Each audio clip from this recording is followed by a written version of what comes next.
Assalamualaikum warahmatullahi wabarakatuh. Video ini berjudul Bagaimana jika saat tawaf buang angin? Kesucian termasuk syarat pelaksanaan tawaf menurut jumhur ulama. Bagaimana jika saat tawaf buang angin? Tawaf adalah salah satu rukun dalam haji. Jika seseorang tidak mengerjakannya, ibadah haji yang dilakukannya bisa batal. Tawaf dilakukan dengan mengelilingi Ka'bah sebanyak 7 kali. Bagaimana jika saat tawaf buang angin? Dinukil dari kitab Fiqih As-Sunnah karya Said Sabiq yang diterjemahkan oleh Abu Aulia dan Abu Syauqina. Salah satu syarat tawaf adalah suci dari hadas kecil, hadas besar, dan najis. Syarat ini bersandar pada hadis yang diriwayatkan Aisyah radhiyallahu anha. Ketika itu Rasulullah Shallallahu alaihi wasallam mendatangi Aisyah radhiyallahu anha dengan tengah menangis. Beliau bertanya, "Apakah kamu sedang haid?" Aisyah radhiyallahu anha menjawab, "Iya." Rasulullah Shallallahu alaihi wasallam pun bersabda, "Sesungguhnya hal ini adalah sesuatu yang telah ditetapkan Allah terhadap kaum perempuan dari keturunan anak Adam.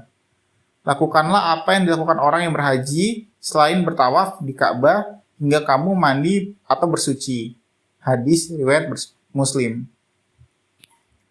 Berkaitan dengan hal ini, Aisyah radhiyallahu anha juga meriwayatkan bahwa hal pertama yang dilakukan Rasulullah Shallallahu alaihi wasallam ketika tiba di Mekah adalah berwudu lalu tawaf keliling Ka'bah.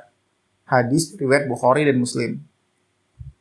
Maka dari itu, umat Islam hendaknya meneladani Rasulullah Shallallahu alaihi wasallam dengan berwudu dan menjaga kesucian dari hadas kecil, hadas besar, serta najis ketika tawaf. Dinukil dari Ensiklopedia Fikih Indonesia karya Ahmad Sarwat, posisi suci ini harus terus-menerus dijaga hingga usainya tawaf. Apabila di tengah-tengah tawaf seseorang mengalami hal-hal yang membatalkan wudhu, seperti buang angin, buang air, atau tersentuh kulit lawan jenis tanpa penghalang, menurut mazhab Syafi'i, dia harus berwudhu ulang agar bisa melanjutkan tawafnya.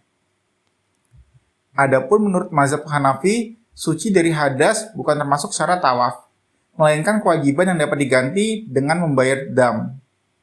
Jika seseorang yang mengalami hal-hal yang membatalkan wudhu seperti buang angin, buang air, atau bersentuhan dengan lawan jenis atau hadas kecil, tawafnya tetap sah tapi ia harus membayar dam berupa seekor kambing.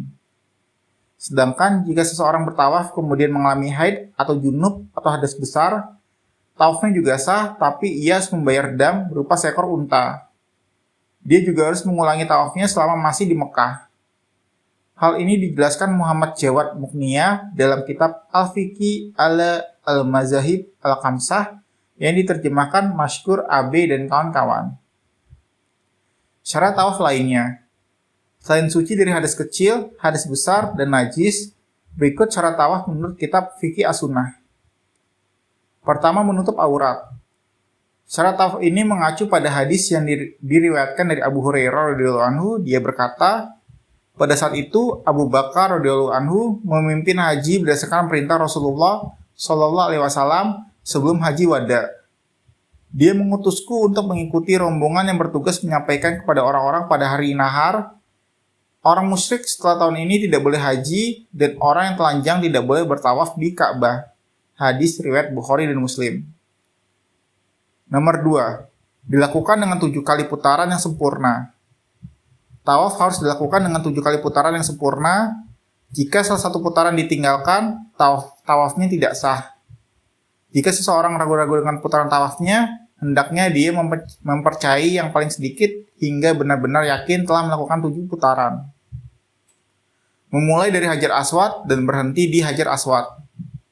Tawaf harus dilakukan mulai dari tempat yang sejajar dengan Hajar Aswad dan berhenti di tempat yang sejajar dengan Hajar Aswad pula, dengan Ka'bah berada di sebelah kiri orang yang tawaf.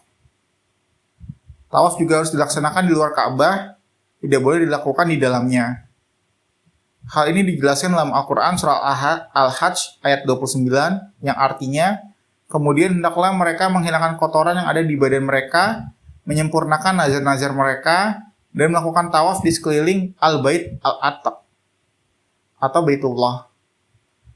Wallahu a'lam bishawab.